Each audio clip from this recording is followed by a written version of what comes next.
1 second and we will be online. And it looks like we're good. We're live on LinkedIn now. Okay. Welcome everyone to another episode of Cannabis Marketing Live. I am your host, Jake Litke, CEO at MediaJel, and today we have Amy Donahue.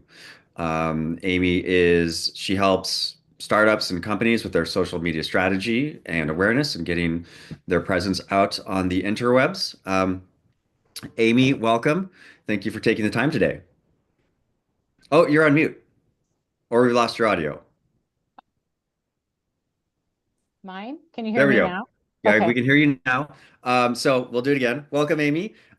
Please introduce yourself and tell us a little bit about why you're here today, and then we'll get into it.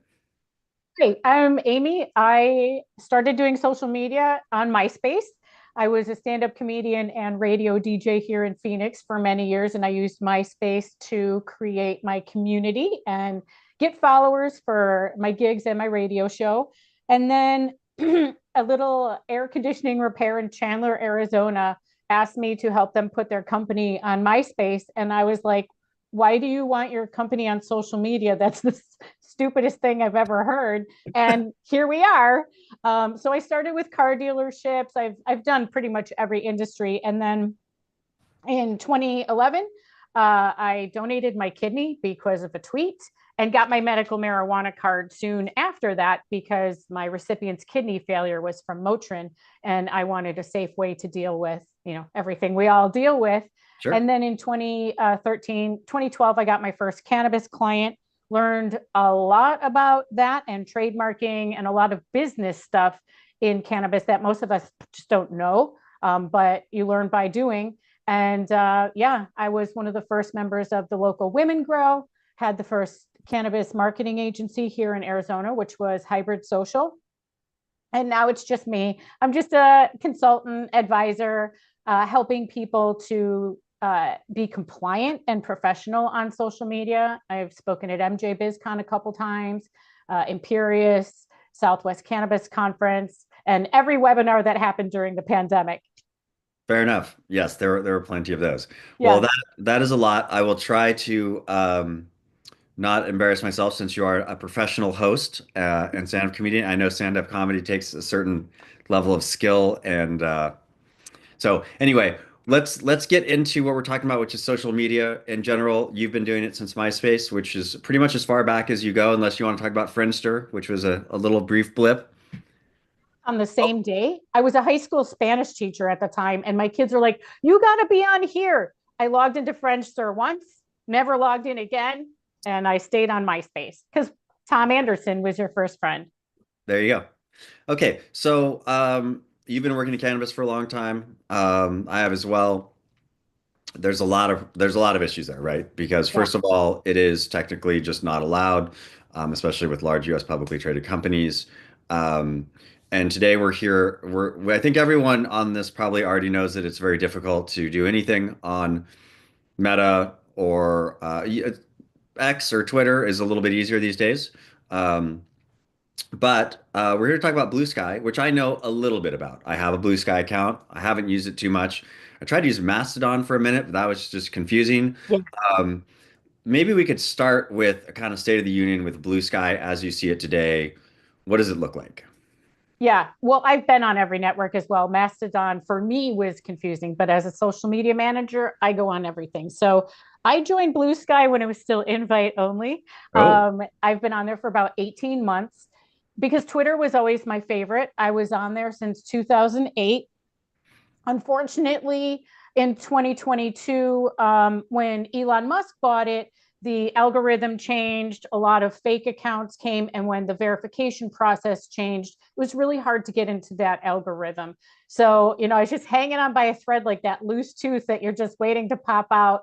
And I ended up deleting that about 2 months ago. Just I couldn't get through that algorithm anymore. But thankfully, I have developed a great network on Bluesky. And the one thing that I mentioned, I'm not sure if you were on here yet, if it's just me and Courtney, but it's International Women's Month. Bluesky is owned by a woman. The CEO and owner is Jay Graber, and the CEO is, or the COO is also a woman. So I think it's very appropriate that we're talking about this month. And I've always been pro female in this industry, of course, because we do need to have a stronger voice to build our network. But it's microblogging, just like Twitter. And microblogging means that you have a certain number of characters to get your thoughts and ideas out, provide a link, and go from there. But they do have feeds that you can, which we'll get. I'm going to pause and let you go because I could go on Okay. and on and on and Yeah. on and on. Yeah, we'll see if we can keep it. I also kind of go off in tangents, so Yeah. maybe we're a bad combo, but we'll try to keep it focused. Um, so Blue Sky, you're defined as a microblogging platform. I know that like Twitter or X has changed their format into you can post very long form if you want to. Is Blue Sky still what is the character limit on a given post? Oh my gosh, that is a very good question that I don't even remember. I think it's 2 or 250. I Okay. just went through this yesterday with a client's account on there. It is smaller, but I mean, in this day and age, you kind of have to just smack people in the face with the information you want to give them and not give Yes. them a book. That's what your blog and your website are for. Yeah. Okay. So maybe you could talk about, so you were on Blue Sky back when it was invite only. How have you seen it grow from then till now? Obviously, when it goes out of invite only, it grows faster. How have you seen that? Has it been kind of a straight line? Has it been lumpy? Um, No. I was one of the first million users. And once this past election happened, I think people were just waiting to see what was going to happen. And that was actually what caused the bump in the users on Blue Sky. So they went from maybe 3 million in the last summer, and now they're up to 33 million, and they're gaining a new user every second on Blue Sky. So it is growing. It's not as big, of course, as the other ones, but right now, I think that that's what makes it the perfect time to be on there because now I'm building connections. I've made some wonderful connections with other women in cannabis who I've never seen on LinkedIn and I've never seen on any other network. So I'm already building my network there. And that's what social media is about. It's not for selling your product. That's what marketing is for. But this is for building a network. So once things really blew up this past November, it got a little dicey for a while. There's a thing called starter packs, which we'll get into, that got pretty obnoxious. And I didn't like that practice. I don't like spammy practices at all. I don't like quick user growth at all. I don't think it's genuine. So yeah, that became a little obnoxious, but it's a great place to get news. And Wired is on there. They've been on there forever. So there's really great national names that we all know and probably read all the time that are already utilizing Blue Sky. Great. Well, let's just dive into starter packs because I might forget that as we continue our conversation. And I don't even know what that is. What is a starter pack and what does it do? What it is so I have a cannabis industry starter pack on my profile. And what it is literally a list of people for whatever that starter pack is about that you can follow all at once so Okay. that we can start creating that cannabis community on there. And as soon as somebody follows me that I vet them, I don't follow back just everybody because you should never do that, to make sure that they're legit legal cannabis account, and not some online plug from Telegram.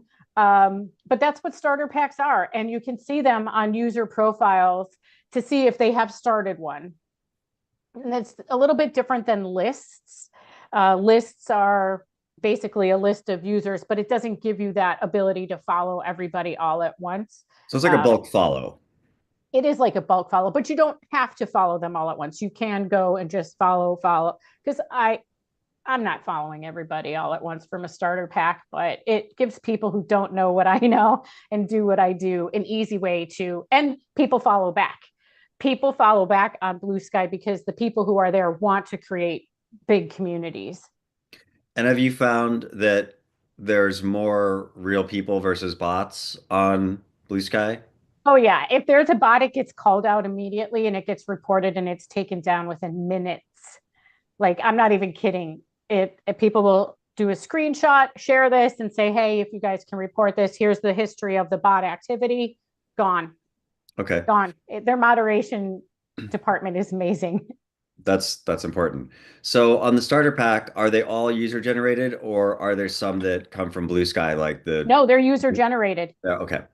And Yep. then for you, if you're talking to someone like myself, who genuinely I've been in Blue Sky, but I'll be chatting with I'm not you. super familiar with it.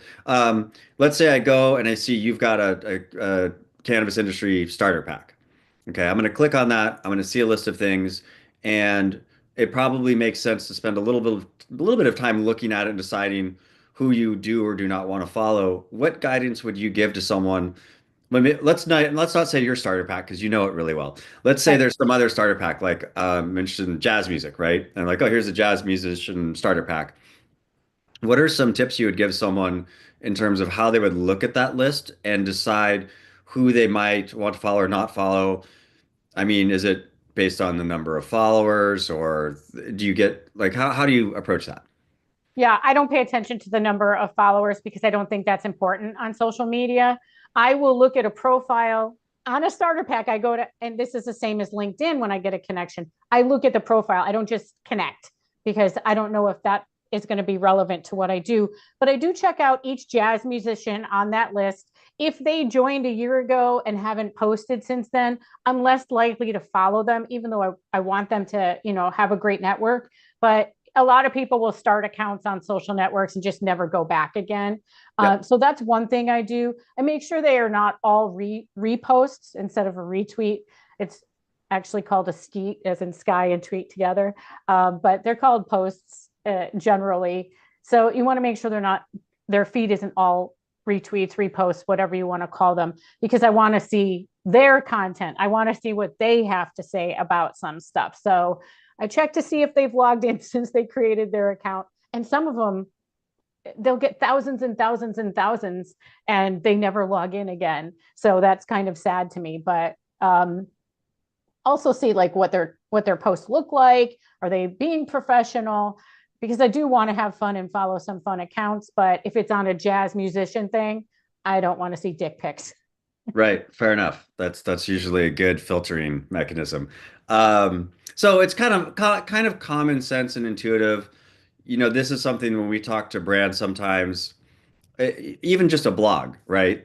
For me, when I look at a brand site that I haven't been to before, and if they have a blog, one of the first things I look at is when was the last post, right? Yep, If it is it like a year and a half ago, that to me indicates someone who has a marketing presence that they're not maintaining, which doesn't necessarily mean their product is bad, was me. but it's an indication, and you can use the same kind of logic when you're looking at someone's Blue Sky profile. Are they active? Are they Yep. posting their own original content, or are they just reposting others, right? And that's called parroting. Nobody wants a parrot. If you're just repeating what people say around there, you have no personality of your own. Sure. All right, so that's starter packs. That's a big concept. What are the other kind of tentpole concepts that people need to understand within the Blue Sky ecosystem? One of the things that I really like because it does have open code, so people can personalize stuff. People can create cool feeds. For example, one of the feeds that I followed from the beginning was cooking because I love to cook. You want to be my friend if you live in Phoenix because my food's amazing. But they created this feed so that every time everybody who posts a food pic with the emoji of the plate and the fork and the knife, and if they put that in their post, it automatically shows up in that feed. So there's a lot of like personalizations you can do if you're nerdy like that. I'm not nerdy like that. I follow nerds like that. There's weather ones. So having the ability to create stuff and not just be fed everything. I mean, if you look at Instagram, it's just stories in a feed, like boring. Don't That's forget it. all the shopping now. Well, I do not feed into that algorithm myself personally. So I will Yeah. never buy anything off of Instagram. And if you follow me on LinkedIn, you know why. Um, but yeah, it has open source. One cool thing is you can have your handle be your domain name. So wired.com was the first time I had seen that. And so now I did that for a client. You have to put some code on your website because it will check. A lot of techno wording I don't understand, but the women who work there do. So now their handle is their website. That's pretty cool. Yeah, that is pretty cool because then you don't have to do the whole, link in bio Yep. or any of that. Okay, Yep. so you can use emojis like hashtags, it sounds like. Like you can You can just use hashtags as well. In fact, if you're searching for feeds to follow, you go to the actual hashtag icon on the left menu when you're on your home screen, and that's feeds. And unfortunately, I think the hashtag people don't really understand what it's for. They think it's like an accessory when it's for search. So that's why like hashtags like hashtag 420, you can't click on Instagram because it's shadow banned. And that's what a hashtag is for, to click on to see who else is talking about that subject. So they've used the pound sign as the feeds. Hashtags are allowed there and searchable. Just don't be obnoxious. And one or two is what you're supposed to use. so best practice here, only a couple hashtags and use them as a really an indexing or search function rather than as a pithy little you know, make up your own hashtag for whatever it is that you're doing. Right. That was fun back in the day on Twitter when it was like hashtag I'm not getting off the couch. Like Right. those were really fun. We don't do that anymore. I will sometimes just to be fun, but yeah, hashtags are for search. They're not earrings you're putting out before you're going out to dinner. You have to be very mindful and strategic. Is this hashtag relevant to my post? Why do I have 30 on here when I'm not even tracking them? But again, I just don't think that everybody understands what a hashtag is for. Okay. Well, let's talk about what you just said in terms of tracking them, tracking hashtags. So I'm going to put a post. Let's say I'm a cannabis dispensary and I'm going to do an activation, an in-store event, and I put hashtag 420 because I want people to know about it when they're searching for 420. But you mentioned tracking the hashtags themselves. Is there a way, what does that mean exactly? When you do what I do, there are apps you can use to track hashtags to see how your content is going for your clients. Well, that sounds interesting. Yeah, Let's there's a talk about bunch of those apps. tools. Just anybody who's watching this now, just go to Google and do hashtag tracker. I mean, that's what every social media is supposed to do anyway. If you use a hashtag, because you want to see if you created it, if it's an organic hashtag that you internally hashtag MediaJel rocks.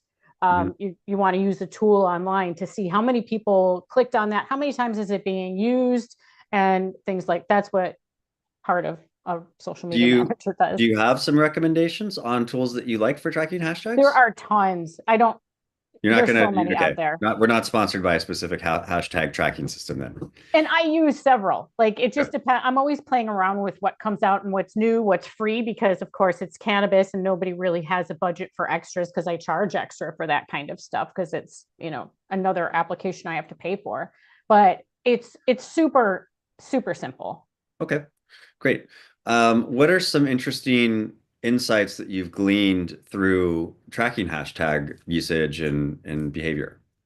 Just like in a Well, maybe you don't have to name a specific client, but just like a scenario where you've I'll got give some you my value. scenario, my own personal scenario. Sure. When I was going through my kidney donation process, every Monday, I would have hashtag kidney chat on Twitter. And hashtags are also for chats on Twitter. Like there was tra, Digiblog chat every Tuesday was about digital blogging, things like that. And one of my girlfriends used to run that. So every Tuesday at, I believe, 1 p.m. Pacific, you could follow that hashtag and see the conversation around it. So I had hashtag kidney chat. And what I could do then, I mean, I'm sure hashtag tracker was the tool I used. That was 2011. So who know, nothing's around anymore. 2011, 2012, 2013, I did that chat every Monday. And I could see how many more accounts were using it, retweeting, how many times that particular hashtag was used during my chat. Okay. Yeah, that does sound interesting. Um, Now let's talk about cannabis, which is I think one of the reasons people are here. Yep. What what is the environment like for cannabis on Blue Sky, as When opposed I to first got on there, I was so happy because everybody was talking about smoking pot. I'm 54. I've been smoking since 1987. So I finally felt like I found my people because people were able to openly talk about it the way that we used to be able to talk about it on Twitter and get through the algorithm. Now we didn't have to do that. And there are several communities on Bluesky that are 420 community. Psychedelics are also popular on there. So if you just look at those feeds, people can openly talk about it. People can post photos of it and, talk about, oh, went to the dispensary today. Here's my new bong, things like that. And they don't get shadow banned on there. But I need to also state that I don't think that the industry really understands that social media is not about selling your product. It's not about BOGOs. That's what your marketing is for. Social media is called social pause for emphasis media for a reason. It's not called buy my shit media.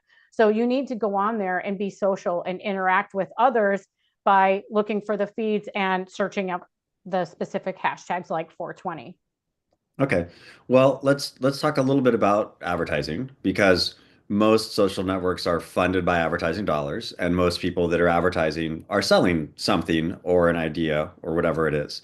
Um, so we can, well, a couple parts to this, but let's start with what does the advertising environment look like on Blue Sky right now? When you're spending time in there, you're seeing ads today?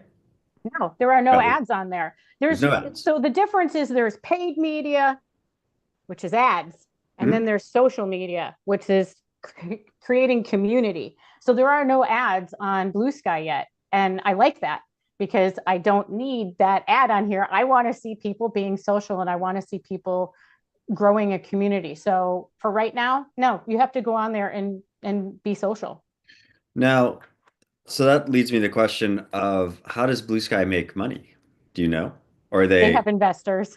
they have investors. So at some point they're going to have to make money though, right? So Right, but now they're selling T-shirts. They've had a couple of cool things happen. Jay Graber at South by Southwest had a kind of back at you T-shirt she wore as a response to Zuckerberg's yeah, T-shirt, saw that. and those sold out. So now they're like, maybe we're a T-shirt company now. I don't think like I'm sure that there will be ads at some point, but I also feel that this is a movement that could probably really work out as far as communities save your ad dollars for your email marketing and your SMS marketing because social media is social. Yeah. It's not always about advertising. And I know in cannabis, people feel like, well, what can I throw money at now? Throw money at hiring a real social media manager to get your brand out there and interacting with potential customers. Yep. Now, while there's not sounds like there's not sponsored posts or paid posts right now, I'm sure you see some amount of people posting organic posts right now talking about whatever it is that they might want to sell, whether it's, let's just say, a dispensary wants to talk about some sale they're having. Do you see that happening today? Or does that, Not dispensaries yet because I don't think that they think outside of Instagram, honestly. And no offense to anybody here, but you can't have all of your stuff on one network.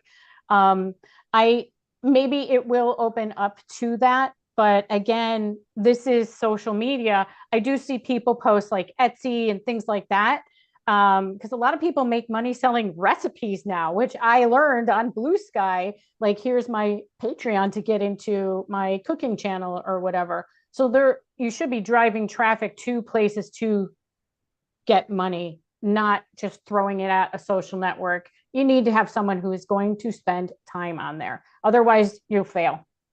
okay. We have a question from Erica, and there is a Q&A for the people that are here in Zoom. Unfortunately, if you're on LinkedIn or YouTube, I can't see any questions, but if you're in Zoom, there is a Q&A section. Um, Erica's asking, or she's mentioning that a lot of social networks started off that way in terms of being friendly towards cannabis as a topic, and then devolved away from that. Have you seen anything that they've publicly stated about their stance on cannabis and as a company, Blue Sky? No, in their terms of service, all it says is no dealing in illegal goods. And considering that we are still federally illegal, I wouldn't take that chance.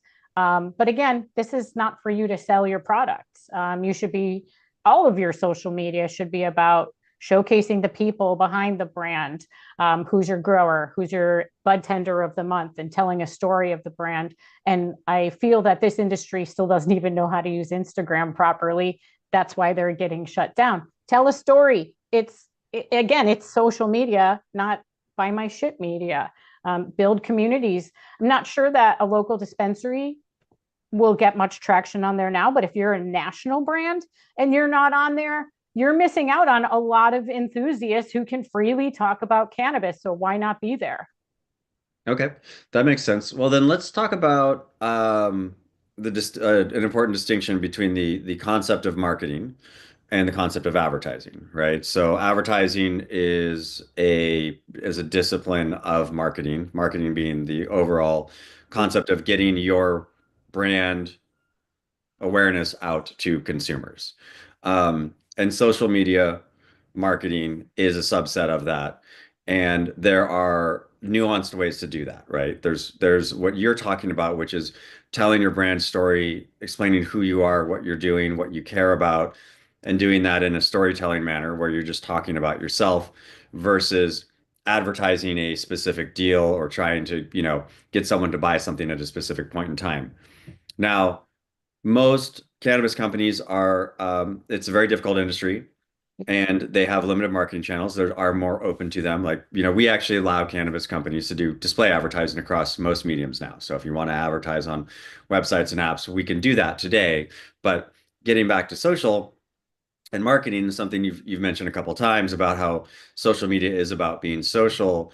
When you're talking to someone because usually when people approach a platform, their first thing they're going to try to do is how do I sell more products by using this system, right? And so that's where people go to, oh, we go to paid. I want to advertise my offer. How do you navigate that conversation with someone to give them some education and help them delineate between using social media as like an awareness and engagement platform, but not as a selling channel? I mean, just like every industry, your social media is to drive traffic to your website as well. So that's where the magic happens. That's where people can sign up for your email list. That's where people can sign up for SMS texting. If you have your own platform, that's how people can get to your own platform. There is a difference. And again, I feel that here's my take on the cannabis industry, and I'm not wanting to offend anybody, but we've been here for new ideas, new products, anything innovative forever.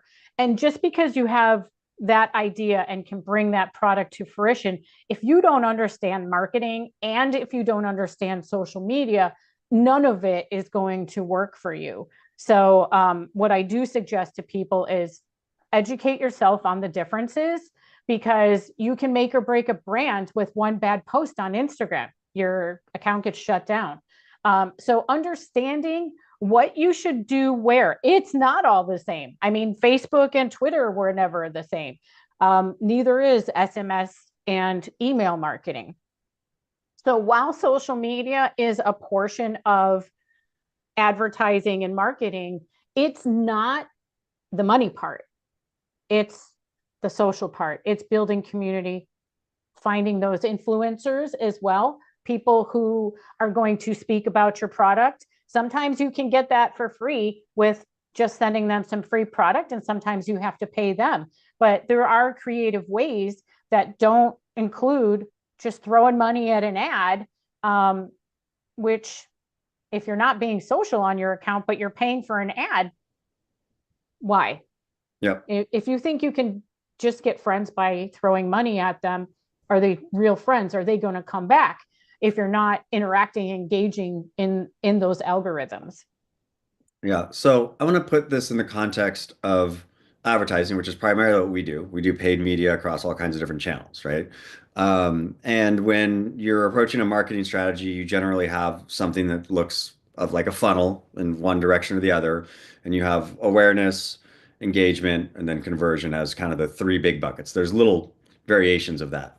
But in this sense, you would think of Bluesky as really just the very top of the funnel, which is where you want to get awareness about who you are and a little bit on the engagement side. But the engagement really should be a transition from being on Blue Sky, seeing your content, finding that it's interesting and compelling for you, and then going to the owned and operated Yep. website, and that's where you're going to go. That's where you're going to have the conversion conversation. Here's my products, here's my offers, here's why you should buy something. Does that make sense? Yep. We're done, Jake. See you later. Thank you for the opportunity. That's exactly it. Like, and thank you, because that sales funnel, I don't think a lot of new entrepreneurs understand all that, because there's a lot that goes into building a company, and I understand that. Um, but yeah, that is exactly the social media part of your marketing strategy should be just that.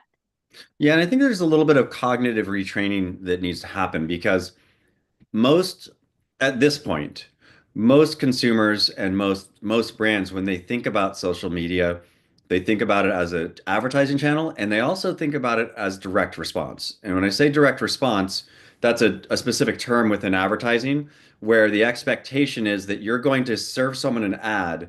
They're going to see that ad, they're going to click on it, and they're going to buy something. Usually it's low cost goods where it looks shiny and like, ooh, I want that, and they buy it. Right. But when you're building a real brand, you really have to think about brand equity and a lot of other things. Yep. And so you do have to do a little bit of retraining because Blue Sky is not set up like that. It's set up like a real definition of a social network. Yeah. And it's really about brand building and engagement. And you want to keep that conversation authentic to that domain and then give people the opportunity to come talk to you about your products outside of that network. It's just like a networking event. You go up to people, you're like, hey, I'm Amy. Oh, hey, I'm Jake. What do you do, Jake? Oh, I'm blah, blah, blah, MediaJel. What do you do, Amy? I'm That's blah, my blah, blah, pitch, blah, blah. exactly. Where Perfect. did you have lunch today? I see that you have a pin on for the school district, or what grade are your kids in? That's what social media is supposed to be. It's supposed to be getting to know people and building relationships, and then you build loyalty through that, for your brand or dispensary. Okay. I'm going to pop back to that. We have another question from anonymous attendee. All right, Mr. or Mrs. Anonymous. This is they were talking about the feeds in the starter pack, and they're saying there's a low number of likes on the starter packs. Are those the most popular communities on the platform? Is that indicative of the community or, oh, I see. So if you go to a starter pack and there's a low number of likes on it, is that a warning sign that that starter pack is not good, or is it still worth investigating? You still want to investigate the accounts in that starter pack. That's what counts, are the accounts. And like I said earlier, some of those I wouldn't follow back because they're not super active on the platform. That's a turnoff for me. So it's not, the likes is about engagement. So you want to go to the posts that person posts. Are they getting engagement? Are they getting likes? Are they getting reposts? Are they getting comments? Those are more important to me than the number of followers that anybody has. I hope I answered that. So, yeah, I guess it actually that brings another question about likes in general. And I'd like to get your take on when you see like what is the range of, obviously zero, no one's looked at it. But what is the scale of something in terms of is it, you know, is 50 likes something it seems like it has some engagement? Is it a thousand, 100,000, a million? Like I know it's a smaller network. So if I'm looking at a post, what is a number of likes that would make me think, wow, a lot of this has a lot of traction for some reason. I should dive into it. Actually, it depends on the size of your account. For me, I of course want to have like dozens of likes on my posts. For me, it's more important to have comments and replies, because I can go down and just like everything. Does that mean I actually read it? Does that mean I then went to that person's account? I mean, I do, because it's my job, but it's not just about the likes and the number of followers. The engagement is also important, because you can scroll Instagram, like, boom, boom, boom, boom, boom. Does that mean anything? No. So engagement is more than likes, it's reposts, but replies to me are way more important. And for my clients, I want replies more than anything. Okay. Now, let's talk about the practice of managing a Blue Sky account. So, on Instagram, there's a pretty large, there's been a variety of companies that have done things like this where people they'll hire basically like farms or engagement farms where people are going in and like you would hire them, you give them a category. We'll use jazz again. We're like, okay, I want you to go in and find all the jazz profiles that have engagement. I want you to go in there and post a comment, like a bunch of other people's comments. That's sort of a sloppy kind of brute force way of doing things, but it does actually, on Instagram at least, for better or worse, it does work relatively well, It can right? get you shut down as well because it's actually against the terms of service, which nobody reads. Yes, yeah, nobody Like reads terms of farming it. is very ingenuine. I look at this industry as something that is genuine and transparent. And if you have to pay people to like your stuff, I don't want to be your friend. That's not genuine to me. That's not transparent. And to me, social media is supposed to be transparent. And again, all those likes, maybe you'll get into the algorithm until you get shut down for it. But will that convert to anything? Will those fake likes convert? Those fake likes aren't going to your website. Don't do practices that are fake. Buying followers is like the bully in middle school who had to buy peanut butter fudge for everybody to get them to like him. Um, I don't believe in paying for any of that stuff. I think all of it is a bad practice. Yeah. Well, okay. So I agree with you. That is bad practice. My opinions Um, aren't shared by everybody, and I well, understand no, that, but I'm the it's one not on even the about webinar. that. My question is more about the sort of the current reality of Blue Sky and whether you see things like that happening. Um, because I think again, if we get back to sort of the large amount of revenue on Instagram is related to direct response product selling. And so there, if someone is looking at it from a purely capitalist perspective, there's a I can invest X dollars in getting someone to like a bunch of stuff. That'll bring this post or this profile up, and then that'll increase the number of people that go to it. They'll see the likes, and they're more likely to purchase. This is a different kind of domain that we're in. Um, Do it, sheet, Jake. what's that? This wasn't on our sheet, our document. Yeah, well, see, It's an it's an overall organic social conversation. media. Yeah. Well, and that you just said the perfect word, organic. If you Yeah, can't be organic in your social media, do not be on that platform. If you can't hire somebody to spend time to build your brand on that platform, do not be there. yeah.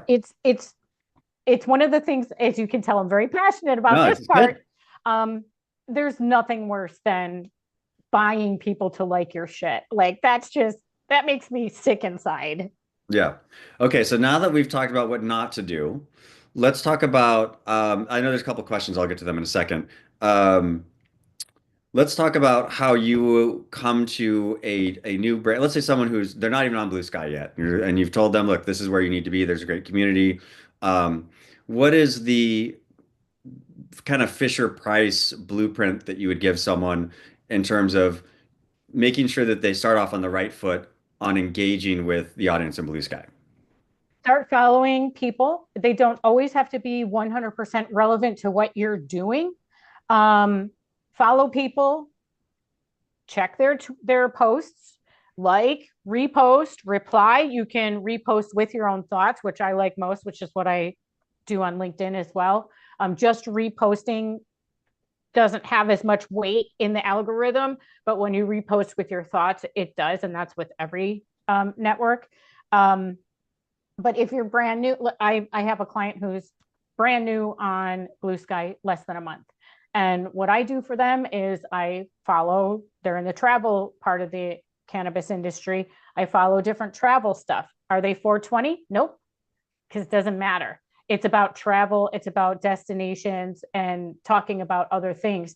And then follow normal people. You know, it's a huge platform, just like Twitter for politics. Follow people from your local politics who might be on there. There's a lot of senators on there now because they're realizing the value of being there. But a dispensary isn't just the weed, it's the products and all the people behind all the products. So when you're new on Blue Sky, you have to think outside of the cannabis box. Like for me, I'm cooking, I'm following weather stuff because I'm a weather nerd.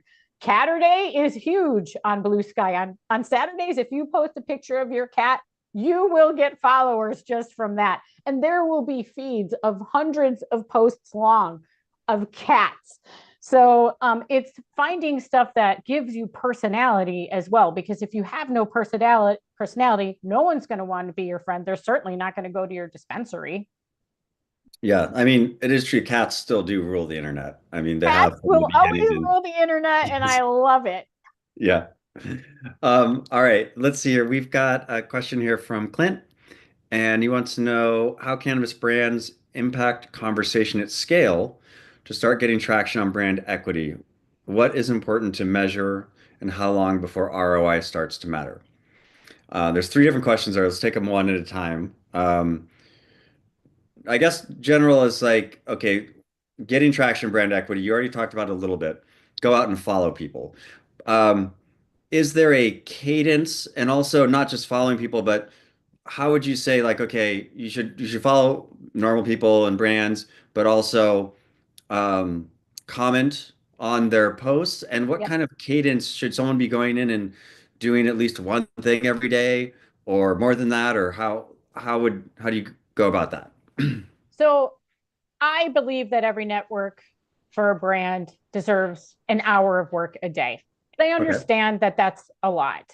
So if you break it up into a couple 15-minute chunks a day, maybe you get better traction in the afternoon. Like on Instagram, you should be looking at your analytics before you post to know that you're posting at the right time. This is a new network and it takes some work to figure out what gets the best stuff when. So you need to have a presence on there. It is not just post and go. If it were, it would be called post and go media. Again, find stuff that you're interested in. If the brand is, let's say, a grow in California that's sun grown, but they have a greenhouse, you can get into greenhouse conversations with hothouse tomato people. Like gardening is gardening. So get into conversations that are a little outside the box. And this industry never thinks outside the box. But brands have personality too. It's International Women's Month. Have you followed more women who and amplified their messaging? If it's 420 coming up, following and commenting, oh my God, that's a great photo. What strain is that? How hard is that? It's not. So 15-minute chunks, maybe twice a day. But if you're going to create an account and you're going to just post, don't be there. Again, it's social media and you're going to look like a tool bag by not interacting and you won't get as many followers. I get followers when I comment on a feed. I'll get like 3 or 4 followers within a minute just because we're all looking for like-minded people to be friends with. So when you comment on something, look who else commented, look at their profile, follow them back. It doesn't always have to be just cannabis because it's boring. I've seen people post on LinkedIn, well, I'm only going to accept connections in the cannabis industry. Well, if you go to a party and all you do is talk about weed, that's boring. Why would you do that? So you have to be well-rounded and understand there's more out there. Yep, that makes sense. Now, the second part of that question was actually it's two parts. What's important to measure and how long before ROI? So I know that we've talked a lot about not selling specifically, but let's take the scenario of there's probably a bunch of people here that are marketing managers, right? That are interested in is Blue Sky going to be helpful to my brand? And those marketing managers or directors or whatever their titles are, at some point need to justify the time that they're spending on the network. And let's say that's an hour a day. If that's going up all the way up to the business owner, there's a P&L somewhere, and that's Yep. going to equal a certain number of dollars that they're spending, right? Whether it's payroll or something else, or a consultant or anything. So how do you measure and explain the value to a business owner who maybe doesn't even care about social media at all. They just want to know how is this helping my company. It's a little ephemeral in terms of right now, especially with Blue Sky, if you're not selling something directly there. How do you how does a marketer arm themselves for that conversation? Say that everybody should be on there now, but I do feel that every marketer should be on there to practice it and see how it works and how they can utilize it for their clients.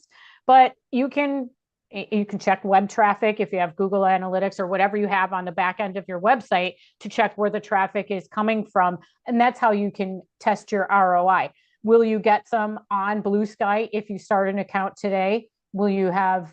Probably not within a week or two. You need to build it up. It needs to be something that people like to see on there. And maybe it's a little snobby, and maybe that's why I like it, because there's not a lot of selling on there. But what's the ROI of your mom? That's a quote by Gary Vee. He was like the first person I ever followed on social media. And that was one of the things that he had said about social media. There's not always going to be an ROI. Do you know what the ROI is of Coca-Cola? Like, when you see brands that are huge, it's even harder to track that because it's just so well known and it's like everybody knows it anyway. But not everything is going to have an ROI. Some things are not going to drive a sale. It's about branding. And branding isn't just your logo, it's again who your company is and who they are. You can't always measure that. Yeah, I mean, brand equity is something that I believe in a Yep. lot. Um, However, that said, at least up until now, brand equity has been perceived by most cannabis operators as a luxury that is either too expensive due to the fact that direct marketing dollars get taxed or they don't get written off, so they're like 30% more than they should be, and Right. also just the general like existence of being in the cannabis industry is difficult, and so a lot of people don't want to invest in brand equity, even though that is the only path to long-term success. But most people are really more tactical right now and in kind of a survival mode. But what something you said earlier, I think, is a good answer. Sorry for the very long answer to your question here, Clint. But you said something important, which is that okay, well, you spend some time on Bluesky, you start getting some amount of traction there. You will be able to see in your referrals on your website what percentage of that traffic is coming from Bluesky. And it's going to start at zero, and then maybe it goes to 1% or 2% or 3%. But as a marketer, you could make a pretty compelling argument of taking, for example, the whole of your online sales and say, well, now Bluesky is contributing a percentage equal to the amount of traffic that they're generating to the site. There's some further analytics you could do with like looking at UTM codes and other things, but that's at least a place to start, which is, look, we're generating interest, and we're generating interest from, I think one could argue, a more authentic set of users where there's less bots, right? So the numbers that do come from there are important. And then another thing you could measure there, Clint, is look at the engagement rate for the users coming from that channel. So yeah, great, you got 100,000 people to your site, but if their time on site was 5 seconds, that's Yep. not very good, right? So let's look at, break your channels apart, look and see what the engagement rate is. And I don't know what it would be. Hopefully it's good. But if it is good, then that is another case of justification for continuing to invest time, if not money in this case, but time within Bluesky. Oh, we lost your audio again.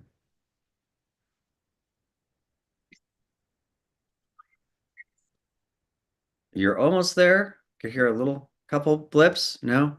Now, what Yep, now you're back. Yeah. Q, quantum, whatever internet service I have.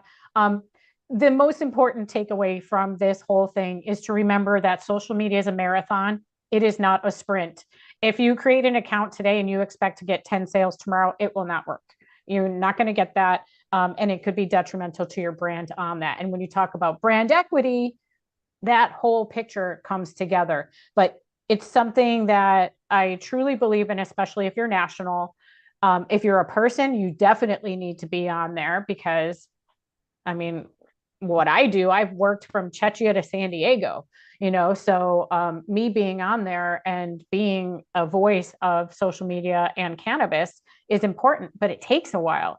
I think I have about 2,500 followers, but it's taken me 18 months to get there. Guess what? I'm totally fine with that because that's 2,500 people who want to hear what I have to say. If it were 100, I'd still be happy with that because that's 100 people who are interested in what I have to say. And that's what social media is about, is that community following, but also engaging and believing in what you're putting out there.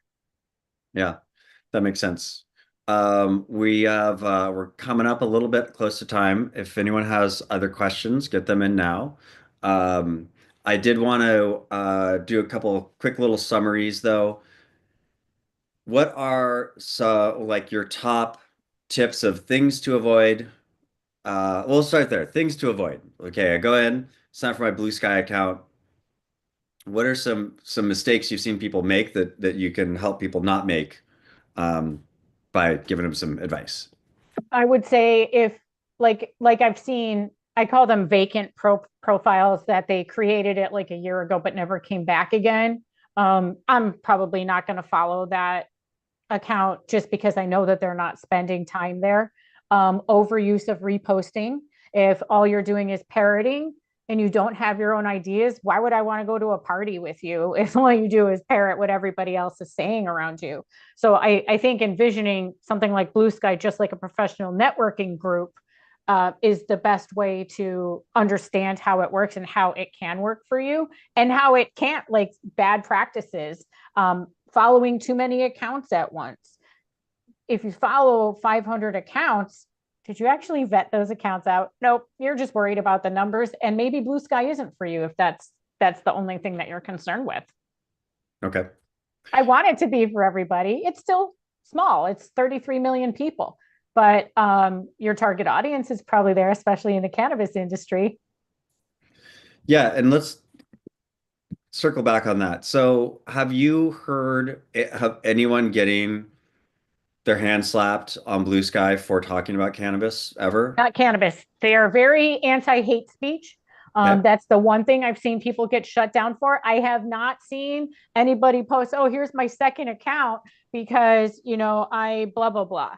I haven't seen anybody doing that. But I'm going to say right now, please don't do that. All the people watching or listening to this, just please treat it as a new network that's growing and building, and you can be part of that foundation, or you can just ruin it for everybody. That is usually what happens to most things once there's enough people is for a variety of reasons. Yeah. Okay.